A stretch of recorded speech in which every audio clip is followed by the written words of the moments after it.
And we start tracking fire danger across Northern California. We do have some good news tonight. Firefighters are making progress on the Park Fire. Good evening. Thanks for joining us. I'm Chris Thomas. I'm Laura Painter. Our Luke Clary has more on that story in just a moment. But first, this all comes as we're just hours away from the return of triple-digit heat. And Monica, now the smoke from all those fires also a big concern. You know, it's still a concern for tonight. Take a look at the most recent map and you can still see a number of areas dealing with the red, the orange, and even the purple, indicating very unhealthy air quality, especially around the Park Fire. But that Pedro fire in parts of Tuolumne and Mariposa County still putting off some smoke as well. All of this filling in the Tahoe Basin and parts of the foothills. This is what it looked like earlier today at Heavenly. Look at the hazy skies out there. Not necessarily how you want to spend your summer vacation. Dense smoke advisory continues for the eastern part of the state all the way into Nevada until tomorrow afternoon. Unhealthy air quality will continue, as well as poor visibility. At times, it's below 3 miles. As far as those winds are fairly light coming in off the Pacific, but unfortunately, without those strong winds, we're going to see that smoke just settle in and stay there through tomorrow morning, especially around the Park Fire, which is much larger than, say, the Pedro Fire. Now, as we head through the afternoon, that smoke once again kind of lifting off to the north and then off to the east. But this is all part of a much bigger pattern shift as well.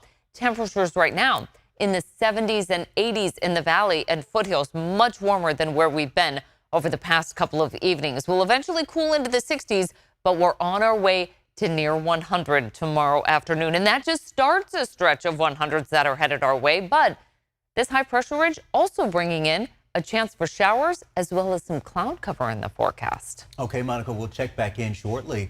Many evacuation orders have now been lifted in the Pedro Fire, but keep in mind warnings and orders for areas in Mariposa County are still in place. Take a look at the evacuation map. You can see almost all of the evacuation areas are now in Mariposa County. More than 2,700 acres have burned so far. Remember, the fire started yesterday, not far from the Don Pedro Reservoir. It's now 7% contained. We spoke to people who live in the area. Living where we live, all you could do is constantly be prepared, you know, keep everything. I have everything kind of in a folder. You got to be able to be quick. We're told at least one structure has been destroyed in the fire.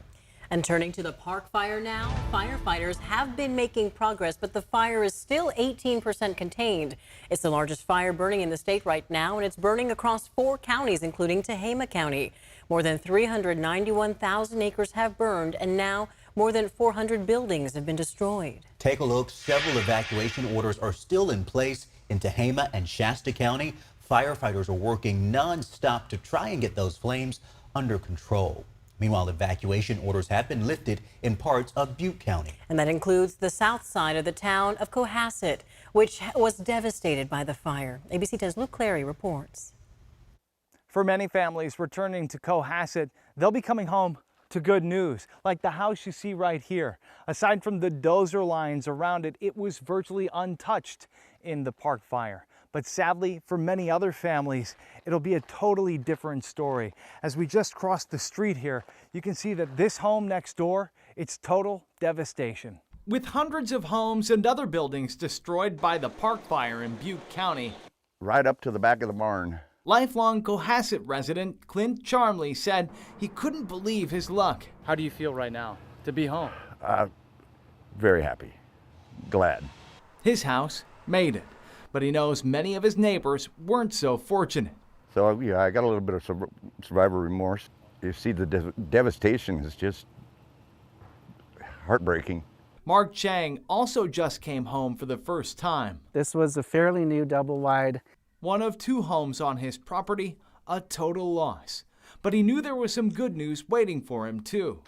Oh my gosh, there's still a little bit of propane left. His primary home survived. How did it feel to see that it was still standing? Like a miracle. I was just, what? It's still there. With all this devastation, both men say it will take time and neighbors pulling together to get through this. People out here look after each other. It's a community here. Absolutely, and we're tight.